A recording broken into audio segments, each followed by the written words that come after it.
An investment in knowledge pays the best interest. Wise words to consider as we journey through the pages of another informative edition of Jamaica Magazine.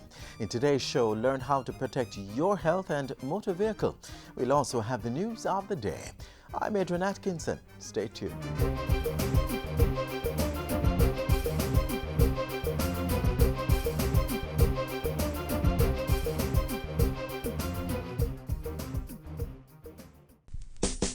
Artists, dancers, songwriters, protect your work from copycats and secure your intellectual property.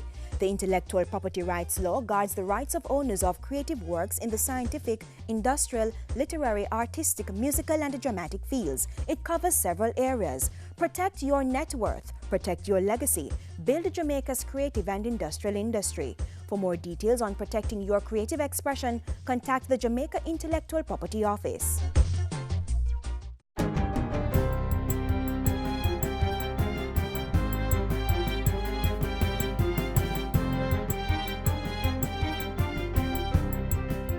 Good day, I'm Stephen McHugh and this is your JIS News for Wednesday, April 5. Government says it will continue to monitor and conduct routine tests on imported corned beef from Brazil, even as the temporary ban on the product has been lifted. Minister of Industry, Commerce, Agriculture and Fisheries Carl Samuda yesterday announced the lifting of the ban, which was imposed on March 21.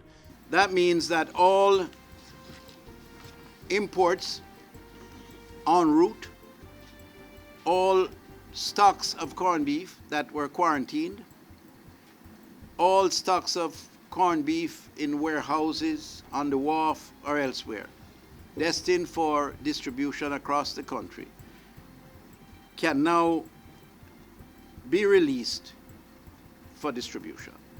He says the ban was removed following exhaustive tests on samples of corned beef on the island, done by the Bureau of Standards, the Ministry's Veterinary Services Division, and other agencies. A team from the ministry also went on a fact-finding mission to Brazil between March 29 and April 2. Minister Samuda says the two main manufacturers of imported Brazilian corned beef to Jamaica were visited and found to meet international standards.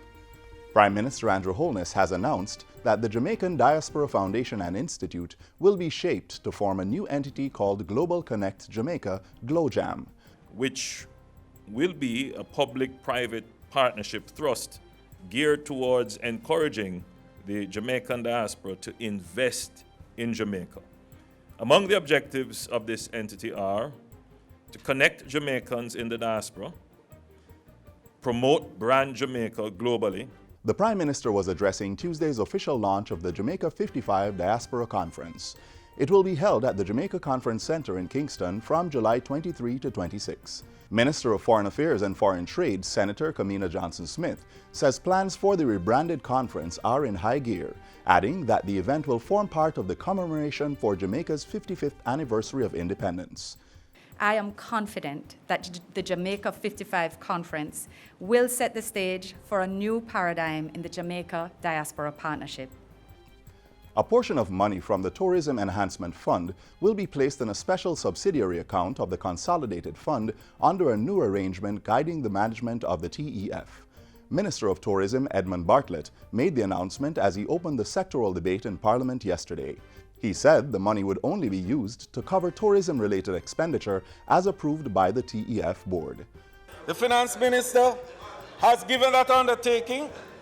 He met with the JHTA executive and other stakeholders, and he has given this commitment and have even put it in writing.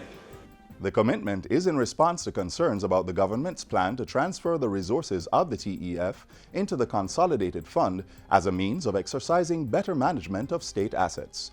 Minister Bartlett says he is fully aware of the concerns and has promised that the necessary accounting and administrative systems will be put in place to ensure that the sector has full access to project funding and financing for critical initiatives. Cabinet has appointed a special subcommittee to assess and evaluate concerns from property owners regarding new property tax rates. Minister of Education, Youth and Information, Senator Ruel Reid, reported on Monday that the committee was to return its findings to Cabinet by today, April 5. Finance Minister Audley Shaw announced new calculations for property tax rates when he opened the budget debate on March 9. The new property tax regime calculates liabilities based on the 2013 valuation roll and cuts rates from the range of 1.5 to 2% down to 0.8 to 1.3%. Minister Shaw also announced that the $1,000 flat rate that previously applied to properties worth $200,000 or less will now extend to properties valued up to $400,000. And finally, government, through Prime Minister Andrew Holness, has issued a formal apology to the Rastafarian community for the 1963 Coral Gardens incident. Mr. Holness delivered the apology in Parliament on Tuesday.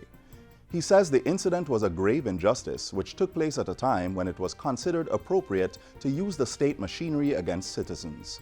We express our regret and sorrow for this chapter in our national life that was characterized by brutality, injustice, and repression, which was wrong and should never be repeated.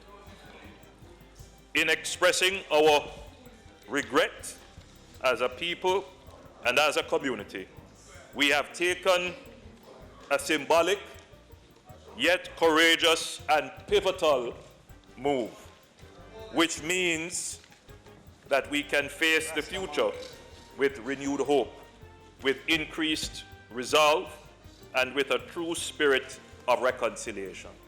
As part of government's atonement, Mr. Holness announced the creation of a trust fund worth $10 million to benefit survivors of the incident.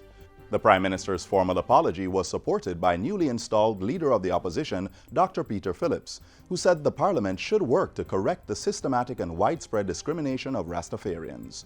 And that's it for JIS News Today. I'm Stephen McHugh. Thanks for watching.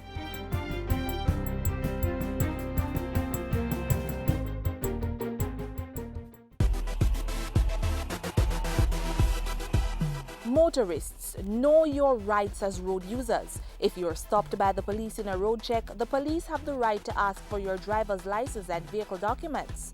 If you don't have the documents on you, you can ask for 5 days to provide them at a convenient police station. If you don't have vehicle insurance, you can be prosecuted and face the court. If you fail to renew the registration license, the police are entitled to seize your vehicle. If the police wish to search your vehicle, they should tell you the reasonable grounds for wanting the search. If you are given a ticket, sign it only if you plan to pay the fine and not contest the charge in court. And please be reminded, children under 18 years must wear a seatbelt, even if they are seated in the back. Know your rights. Knowledge of the traffic road code makes it easier to work with the police as they do their job to make the roads safer for you and everyone else. Ignorance of the law is no excuse. Being unaware that something you do may get you in trouble will not exempt you from being penalized. Get in the know about motor vehicle seizure.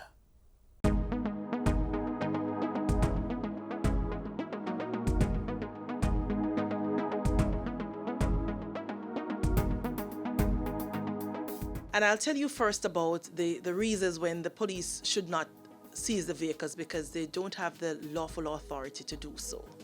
If you don't have a driver's license in your possession, the police should not seize the vehicle. They can prosecute you under the Road Traffic Act. Now, there's a difference between not having a driver's license and not having your driver's license in your possession.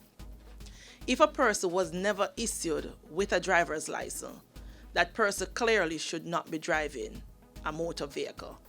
What the police will do in those circumstances is that, for one, the person will be prosecuted.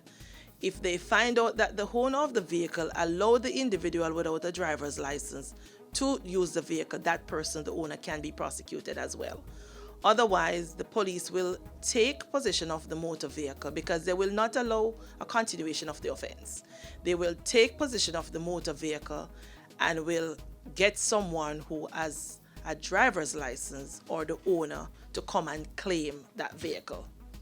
We don't seize a motor vehicle for no insurance coverage. The person will be prosecuted, but it is not a seizable offense. No registration of fitness is not a seizable offense. The police can lawfully seize your vehicle if the vehicle is not licensed. there is a provision in law that is referred to as the month of grace. So 1 month after your registration expires, if you're within that 1 month period, the police should not seize the vehicle. Your vehicle can be seized lawfully if you don't have a registration plate affixed. So you're driving around with no registration plate, it can be seized. Or if the registration plate is so obscure that you can't see what's on it, your vehicle can be seized under the Road Traffic Act. There are other acts that the police can lawfully seize your motor vehicle. For instance, if you are operating in contravention with the provisions of your license that was issued to you, your vehicle can be seized under the Road Traffic Act as well. Also, under the Dangerous Drug Act, Section 24 of that act allow the police to seize vehicle if the vehicle is suspected to be used in commission of those offenses. Also, on a broader sense, is that if the police have reason and evidence that your vehicle was involved in a criminal activity, then the vehicle can be seized and the owners can be held accountable even if they were not the ones that were driving the vehicle at the time. So those are the circumstances when your vehicle can be lawfully seized by the police. There are other provisions when you can have your vehicle towed. If you park in areas that are designated no parking, if you park your motor vehicles that are too close to fire hydrants, then your vehicles can be towed. And in instances where your vehicles are seized, the vehicle should not be returned to you until the provisions of the law is satisfied. So if your vehicle was seized for not being registered or licensed, it will not be returned to you until you go and get your vehicle licensed and you pay the appropriate and prescribed fines. Then your vehicle will be released to you. So it's important for persons to know when your vehicle can be lawfully seized as opposed to when it cannot be lawfully seized.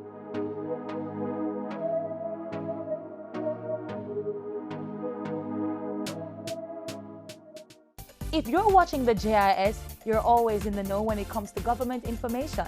Keep watching, keep informed, and tell your friends. JIS, your #1 source for government info.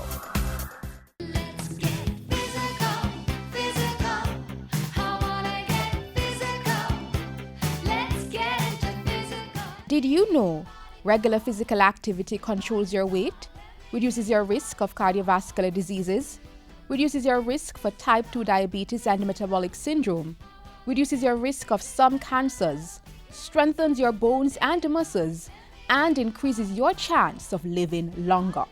Get active, get fit, stay healthy.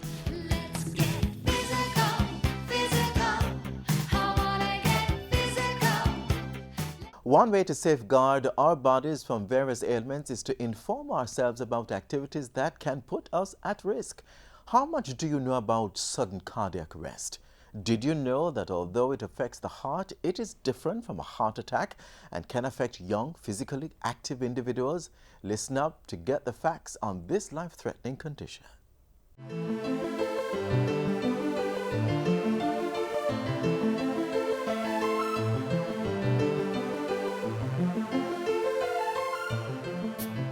You're up and about going through your routine activities. Suddenly, you collapse without warning. Your heart stops beating, and within seconds, you stop breathing. A quick check shows there's no pulse. All signs of sudden cardiac arrest. Sudden cardiac arrest, SCA, is a condition in which the heart unexpectedly stops beating. When this happens, blood stops flowing to the brain and other vital organs. The person may die if not treated within minutes. So the way you decide if they're having sudden cardiac arrest is, in addition to seeing if they're conscious, calling to them and seeing if there's any response, you need to feel for a pulse. So you'd feel at the neck, at the angle of the jaw, or you could listen for the heartbeat by putting your ear to the patient's chest. You need to see if they're breathing. So if they're not breathing, they have no pulse, then they're in cardiac arrest. SCA is not to be confused with a heart attack, which happens when blood flow to the heart is blocked. However, a heart attack can lead to sudden cardiac arrest.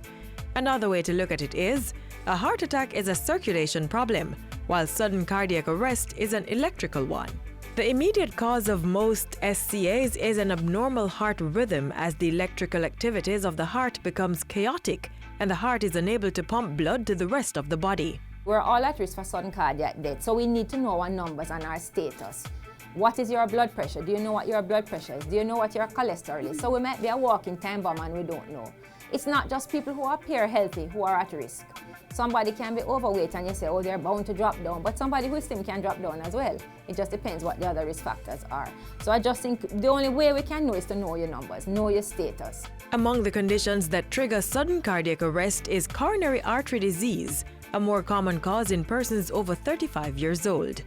Also, cardiomyopathy, in which the heart muscle becomes enlarged or thick and weak, as well as inherited disorders that may cause parts of the heart to stretch and become weak. Other conditions include disorders of the heart's electrical system, as well as heart defects that were exhibited at birth.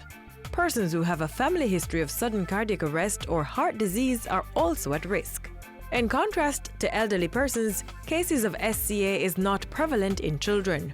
But the children can be born with some types of heart disease that make them have a higher risk for sudden cardiac arrest. That is usually picked up if they have, sometimes at birth, because of the abnormalities. But even if they're corrected, they can still have an increased risk of sudden cardiac arrest. Highlighted cases of SCA in student athletes in recent years prompted increased focus on evaluation for the physically active. I would like to encourage all parents, if you have a child who is involved in any team sport, any physical activity, or even a lot of physical activity, and if they're not on a team, to please have your child checked. Carry them for sudden cardiac arrest screening. We have it at the Heart Foundation. We can come island-wide, or go to your GP and have your child tested. A victim of sudden cardiac arrest can survive with the quick action of a bystander who is able to apply immediately cardiopulmonary resuscitation, CPR. You will start resuscitative efforts, which would include compressing the chest in order to get the heart going. You may or may not breathe for them. Nowadays, it is not, a lot of bystanders balk at starting CPR because they don't want to put their mouth on the patient's mouth. And I mean, that's a real concern. Studies were done a couple years ago and they determined that compression-only CPR, so just pressing on the chest alone, is of value. If available, an automated external defibrillator, AED, can be used within a few minutes to restore a normal rhythm to the heart. These may be available at certain places such as airports, stadiums, and other public and business places. If someone has developed chest pain, they've grabbed their chest, they've sank down on the ground because they're having chest pain or they're not breathing properly, you don't start CPR for that.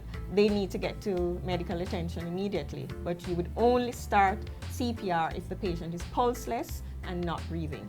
Following that bit of first intervention, which must take place within the first 4 to 5 minutes of sudden cardiac arrest, the patient will need to be moved immediately to a hospital. The Ministry of Health since 1996 has been partnering with the Ministry of Local Government through the Jamaica Fire Brigade to expand its provision of pre-hospital service. We recognize that transportation of patients to hospital is a vital part of the chain of survival. Certainly from the patient suffers an incident to the point at which they reach hospital and get care. The transportation to hospital is important, and not only in terms of the time that it takes, but also in terms of the support that is provided during that transport.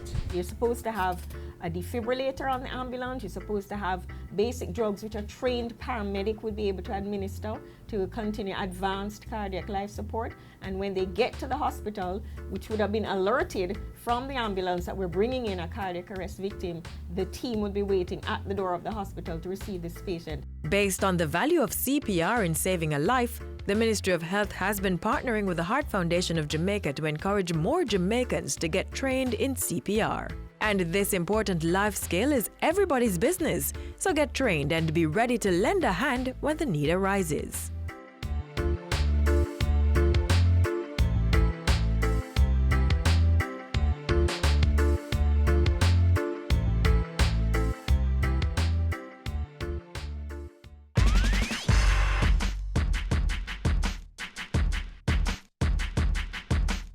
Let's talk a bit about mental health.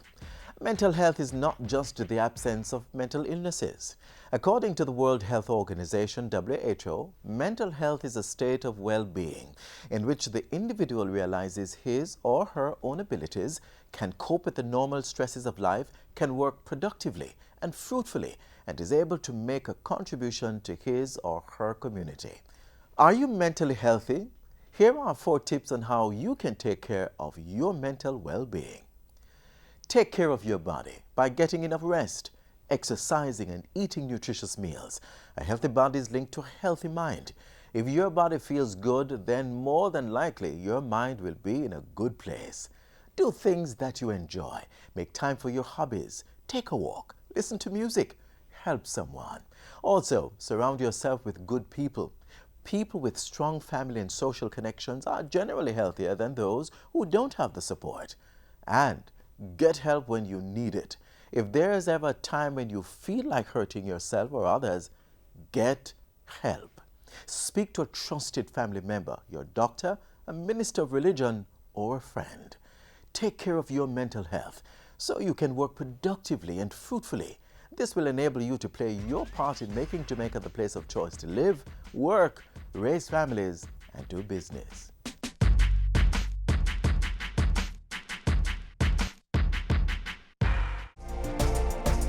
Cancer, stress, high blood pressure. Guard yourself against these potentially deadly conditions by eating healthy. Give your body long life with foods such as low-fat milk, dried and fresh peas and beans, unsalted nuts and seeds, fresh vegetables, fruits and coconut water, and eliminate processed seasonings such as seasoning salt, soy sauces and ketchup. When it comes to meats, remember to remove the skin to reduce the intake of fats and oils.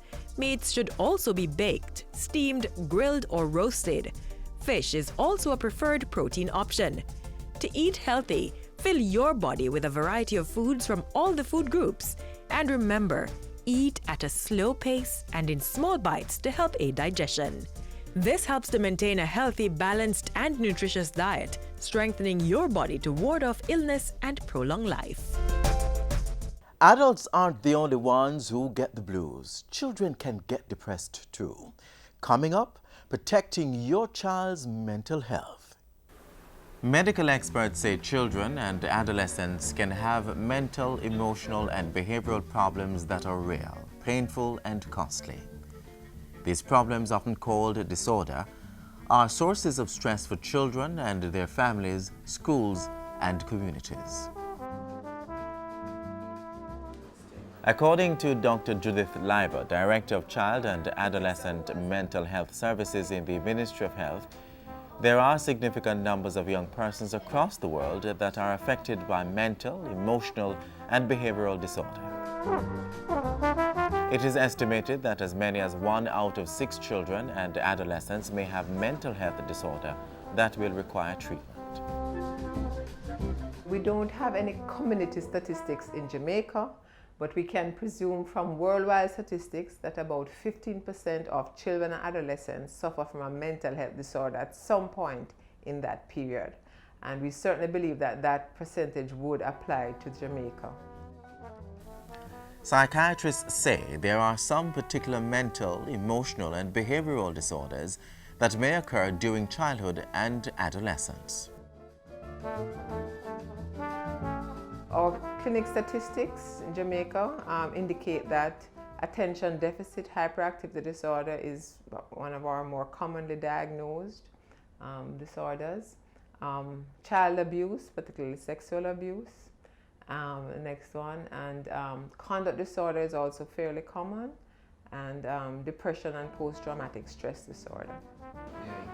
Dr. Leiber pointed out that despite the fact that many children and adolescents suffer from mental health disorders, there are some who are at higher risk.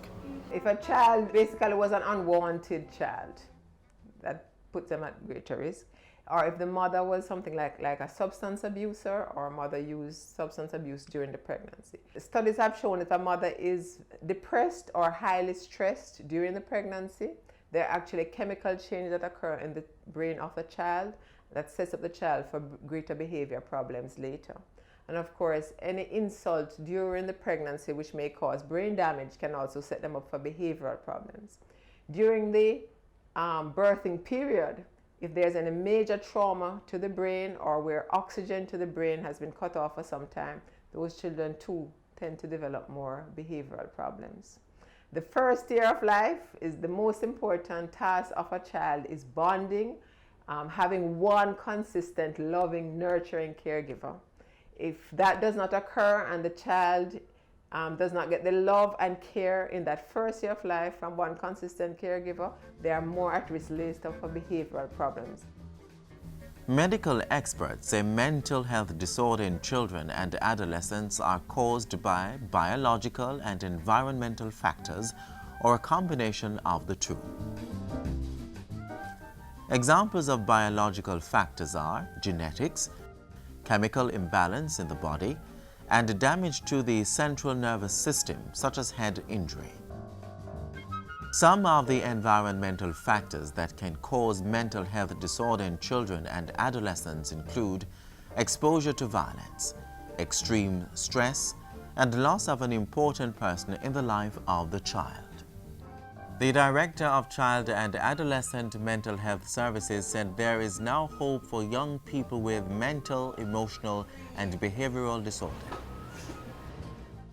Most of the symptoms and distress associated with the disorder can be alleviated with timely and appropriate treatment and family support.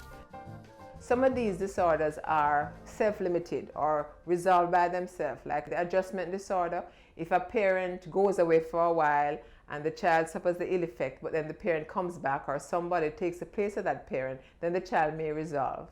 And a lot of them can be managed very well with what we call psychotherapy, talk therapy, behavior management, parent education, and sometimes we have to also use pharmacotherapy or medication.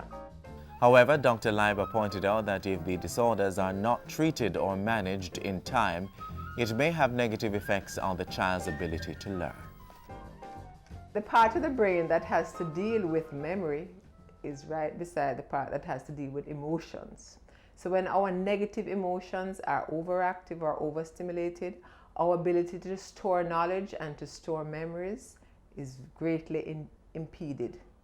So we find that these children, sometimes the way they present is that they are not performing well in school and doing as well as other children.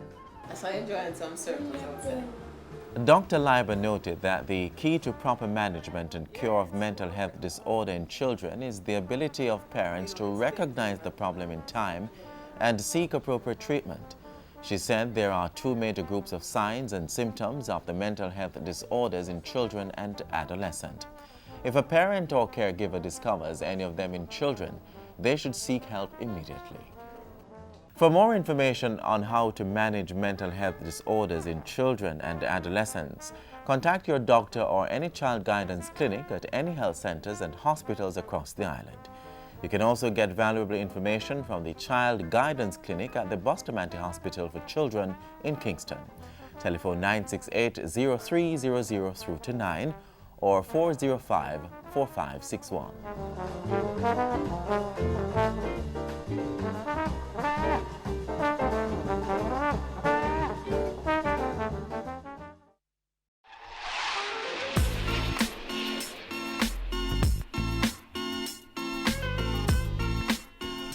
Today's show has come to an end, but information from JIS is always at your fingertips.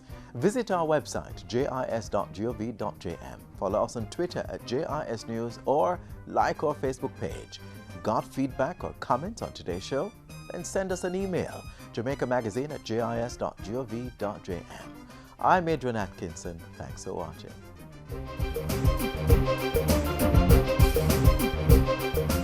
This has been a production of the Jamaica Information Service, the voice of Jamaica.